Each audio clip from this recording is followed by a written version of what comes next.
So there was this time I had a sleepover, and I had invited this girl that I was getting to know. I was like in middle school or something like that, and I usually don't like sleepovers. I never did really like sleepovers at some parties. That's never been my thing ever since I was a child.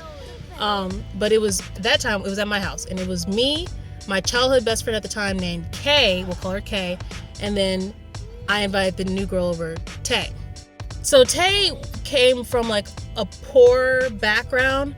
I grew up middle class, and she came from like the hood. I mean, the hood of the hood of the hood. But me being a kid, I never cared about that stuff. I mean, I wasn't paying no bills, so I didn't care where she came from. But I just noticed when we had, dropped her off, she was from a much poorer area. So we're playing night tag in my basement. Basically, it's late at night. We turn off all the lights in the basement, and we're like tagging each other. We get done with that. We start playing blindfold tag, which essentially where we blindfold whoever's it, and they have to try to listen here and try to tag.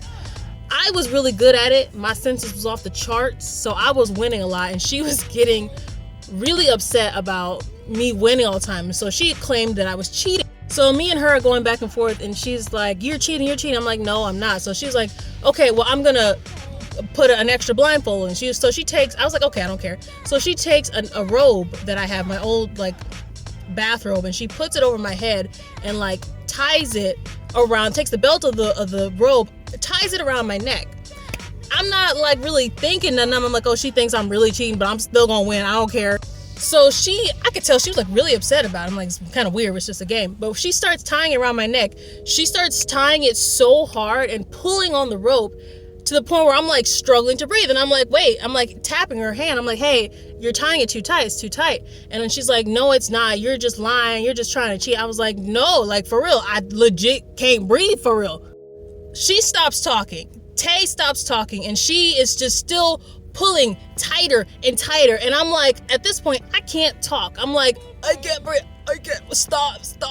And my best friend at the time, what I call her, Kay, she's like, stop, you're choking her. And Tay is like, no, I'm not. She's lying. And then Tay just stops responding to Kay. And Kay's like tapping her, and like I could feel her pulling on me like this. At this point, I'm trying to hit her. My best friend Kay at the time is trying to hit her, and she is not saying anything. Tay is silent. She went quiet, and she's still pulling. And at this point, my ears are starting to ring, and I'm like, everything's going black, and I'm getting lightheaded. Sorry, I'm gonna have to do a part 2. I'm sorry. Part 2. So I'm getting lightheaded. Everything's getting dark. My ears are starting to ring, and she's still pulling. My childhood best friend is yelling at her and like trying to hit her. I can kind of see shadows, and I can see like my friend Kay is trying to hit her to get her off me. Again, we're like 11, 12, maybe 13, and so she keeps hitting her, and Tay is like pushing her off. This girl Tay, she's like taller than us. She's way more muscular than us. She's very much a tomboy, right? So we're kind of scared of her, and so Kay is not strong enough to push her. She's not strong enough to fight her off. Not really, but So I use what's left of my strength in my arm, and I like bop in the back of my head, and I hit her in the eye, and she lets go, grabbing her face, and I just fall to the ground, and I'm like, So I get all the robe and the extra shirt, because she had put like layers of stuff over my head because she was so sure I was cheating. So I tear all this stuff off. It's hot. I take the rope off my neck. My neck is red. And I'm like coughing and heaving, and Kay is on the floor like patting me and like crying, tears in her eyes. She thought I was dying, and I thought I was dying.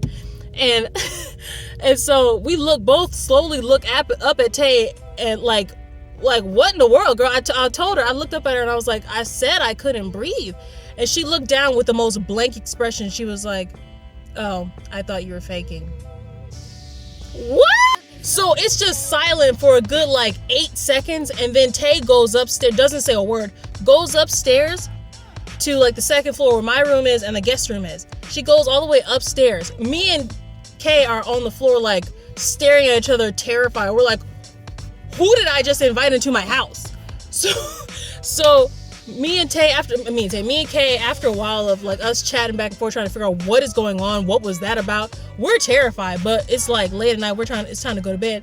So we go upstairs into my room, and across the hall is a smaller hall, but it's the guest room, and Tay is in the guest room watching TV in a pitch black dark room, sitting on the floor, staring at the TV, not saying anything. She's just staring at TV, watching TV, not even looking. She hears us coming up the stairs, but she doesn't say anything. And we're we're in the other room, in my room, looking at her terrified. Bro, when I tell you that night, we closed my door, locked it, because we were terrified to go to sleep that night, because we thought she was going to come into our room and kill us or something. Bruh. The next day, she ended up going home the next morning with her mom. She didn't say anything else to us the rest of the night. She was completely quiet. It was the most terrifying thing I've ever experienced, bro.